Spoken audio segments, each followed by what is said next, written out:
तुमच्या हक्काचा आवाज, आजचा महाराष्ट्र।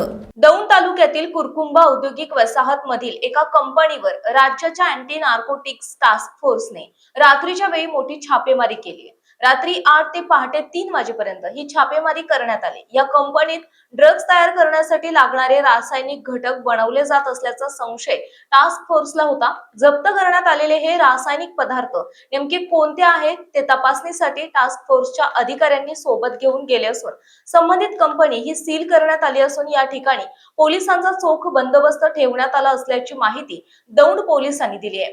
आजचा महाराष्ट्रासाठी अलीम सय्यद, दौंड।